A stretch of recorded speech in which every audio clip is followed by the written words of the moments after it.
여러분, 혹시 건강에 좋다고 일반 쌀밥보다 잡곡밥을 많이 드시고 계시진 않나요? 잡곡밥은 다양한 곡식들이 어우러져 단백질, 식이섬유, 비타민, 미네랄 등 건강에 좋은 영양소들이 고루고루 있습니다. 하지만 이렇게 건강에 좋은 줄 알고 잡곡밥에 넣은 이것 때문에 암에 걸리고 치매에 걸린다는 사실 알고 계셨나요? 흰쌀밥과 비교하면 씹기도 어렵고 소화가 쉽지 않다는 단점이 있음에도 불구하고 영양소의 이점 때문에 많은 분들이 건강을 위해 챙겨 먹고 계시죠. 그런데 여러분, 지금 먹고 있는 잡곡밥이 정말 정석에 맞게 짓고 있는 건지 궁금하신 적 없으신가요? 잡곡밥에 들어가는 여러 가지 곡물이 적정량이 어느 정도인지, 또 무엇을 넣어야 적합한지 등 건강에 좋은 만큼 신경 써야 할 부분이 한두 개가 아니죠. 그냥 건강에 좋다고만 들어 아무렇게 잡곡밥을 드셨던 분이라면 오늘 영상을 끝까지 집중해서 봐주세요. 건강을 챙기려고 잡곡밥을 먹으려다가 오히려 암에 걸리고 치매를 유발하는 잡곡밥에 넣은 이것, 오늘 영상에서 다 정리해드리겠습니다. 혹시 구독과 좋아요 안 눌러주신 분들 지금 바로 꼭 눌러주시고 주변 소중한 분들께 공유해주시면 감사하겠습니다. 바디 매뉴얼은 우리 몸 사용 설명서입니다. 구독자와 시청자분들의 건강을 위해 최신 건강 정보를 취합해 소개해드립니다. 안녕하세요, 바디 매뉴얼입니다.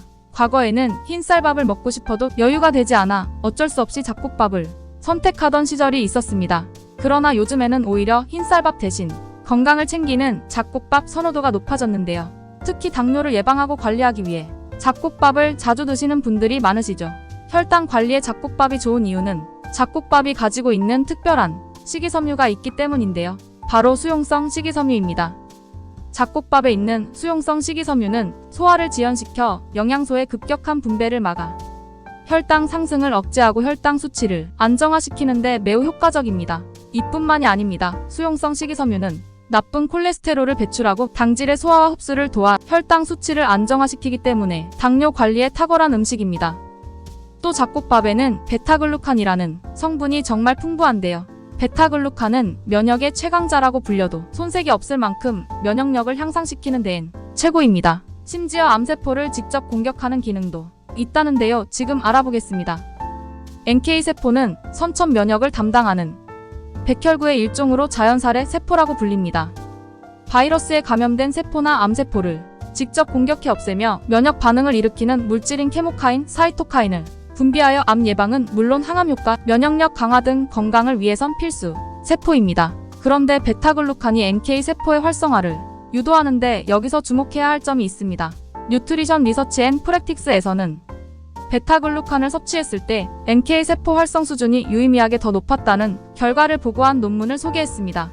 또한 베타글루칸은 면역세포인 대식세포와 수지상세포를 활성화시킵니다. 특히 우리나라 사람들이 콧물과 코막힘 때문에 고생하는 분들이 너무나 많으신데요. 이것의 원인인 상기도 감염은 면역력이 떨어졌을 때 나타나기 쉽습니다. 하지만 걱정하지 마세요. 베타글루칸은 이 감염 증상을 낮춰줍니다. 그래서 콧물이나 코막힘 등 상기도 감염 증상이 있는 분들에게 잡곡밥을 추천해드립니다. 우리가 잡곡밥의 영양소에 집중하다 보니 놓치고 있던 부분이 하나 있는데요. 바로 저작입니다. 영양소가 건강에 미치는 영향도 있지만 이 저작 과정도 무시할 수 없는데요. 저작 과정이란 침샘에서 침이 분비되고 음식을 침으로 섞는 과정을 저작이라고 합니다. 이러한 저작 활동은 뇌로 가는 혈액순환을 촉진해 뇌 활동을 강화하고 치매 예방 및 기억력 향상에 도움을 줍니다. 또한 포만감을 채워주기 때문에 다이어트에도 도움이 됩니다. 이와 같이 잡곡밥이 우리 몸에 미치는 좋은 영향들이 있지만 사람에 따라 잡곡밥이 오히려 암세포를 활성화시키고 치매를 유발한다는 사실 알고 계셨나요? 건강을 챙기려고 잡곡밥을 무턱대고 먹다가는 오히려 건강이 나빠질 수 있습니다. 그래서 준비했습니다. 잡곡밥을 어떻게 먹어야 건강하게 먹을 수 있는지 바로 시작하겠습니다. 먼저 잡곡밥의 혼합된 형태나 단독으로 많이 드시는 현미밥입니다. 현미는 혈당 수치를 조절해 당뇨 증상 개선에 도움을 주는 곡물 중에 하나죠. 또 현미에는 페놀산이란 성분이 풍부한데요. 이 성분이 뇌에 축적된 베타아밀로이드, 펩타이드의 분해를 촉진해 알츠하이머 병을 예방하는 데 큰 도움이 된답니다. 하지만 이렇게 좋은 효과가 있음에도 현미밥을 드시면 안 되는 사람이 있는데요. 특히 신장이 안 좋으신 분들은 섭취에 주의하셔야 합니다. 현미는 칼륨 함량이 매우 높은 편인데요. 신장이 안 좋으신 분들은 칼륨 배출이 원활하지 못해 신장의 기능이 저하될 수 있습니다. 또 배출하지 못한 칼륨이 점점 쌓이게 되면서 신장에 무리가 오고 고칼륨 혈증을 유발할 수 있기 때문에 주의하셔야 합니다. 특히 이 고칼륨 혈증을 조심하셔야 하는데요. 고칼륨 혈증은 무력감과 우울증을 불러일으키고 근육을 약화시켜 우리 몸에 악영향을 끼칩니다. 제일 문제인 것은 심장의 활동을 약화시킨다는 건데요.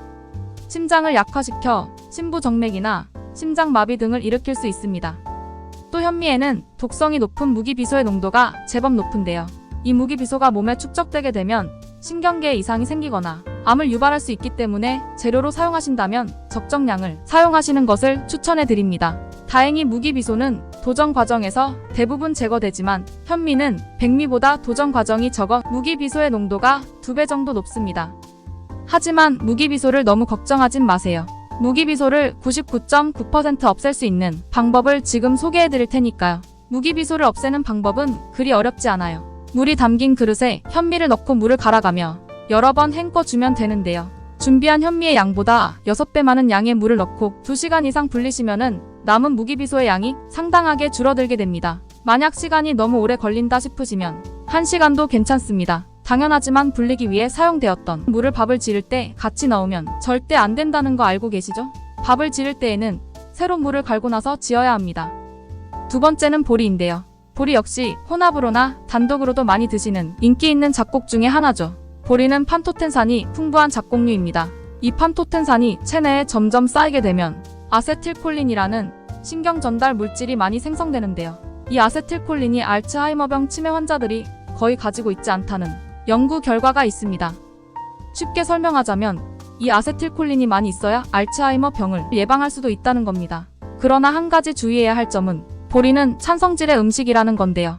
사람마다 체질이 다르지만 몸이 차가우신 분들은 과식하게 될 경우 소화불량이나 설사를 일으킬 수 있기 때문에 적정량을 드시는 것을 추천해 드립니다. 보리는 특별하게 섭취뿐만 아니라 관리에도 신경 써야 하는데요.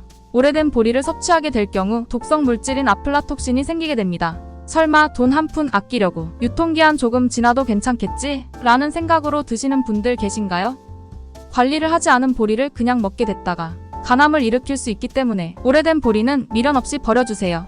특히 이 아플라톡신은 제거할 수 있는 방법이 아직 밝혀지지 않았기 때문에 어찌할 도리가 없습니다. 그래서 보리뿐만 아니라 다른 모든 곡류의 공통된 주의사항 하나는 꼭 기억해주세요.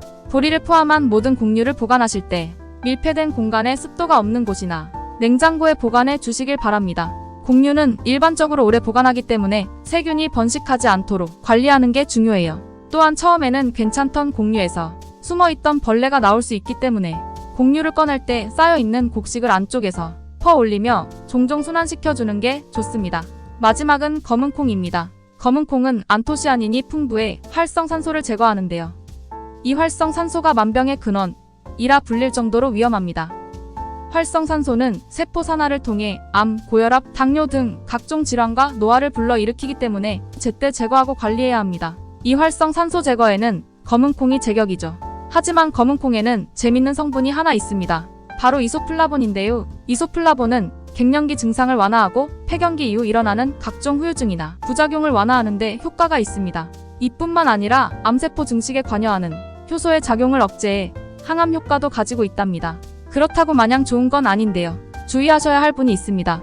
바로 유방암에 걸린 경우인데요. 유방암이 있는 상태에서 이소플라본 성분이 경과를 안 좋게 만들기도 한답니다. 그래서 에스트로겐 과다로 유방암에 걸린 환자분들의 경우 검은콩을 주의하시는 걸 추천해 드립니다. 또한 검은콩에는 사포닌도 풍부한데요. 검은콩이 좋다고 과다 섭취하다간 사포닌도 과도하게 흡수되어 요오드 결핍 현상을 일으켜 갑상선 호르몬 생성에 악영향을 끼치게 됩니다.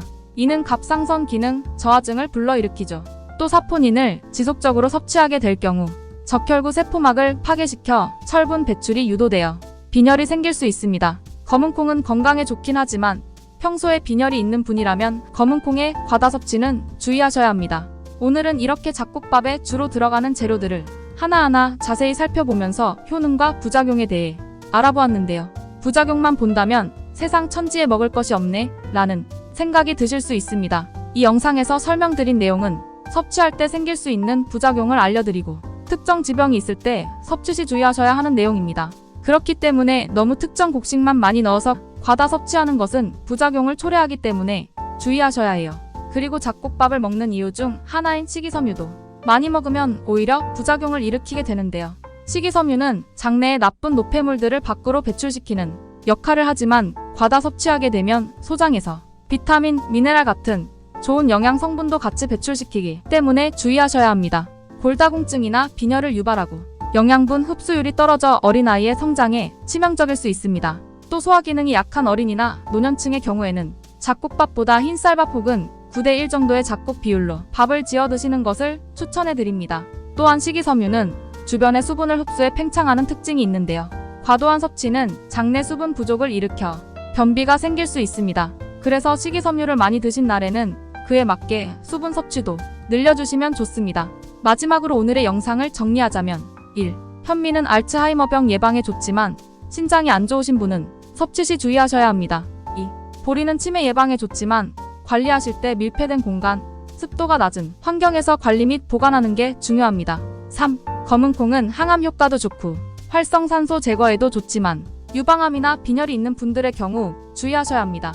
어떠신가요? 잡곡밥에 다양한 곡식이 들어가는 만큼 각각의 재료도 정말 다양한 효능과 부작용이 있는데요. 다시 말씀드리지만 음식이라고 무조건 좋고 나쁜 음식은 없고 각자 몸 상태에 맞는 음식이 있기 때문에 자신의 몸 상태가 어떠한지를 아시는 것이 중요합니다. 모든 것은 과유불급입니다. 오늘 내용 도움이 되셨다면 주변 소중한 분들께 공유해 주시면 감사하겠습니다.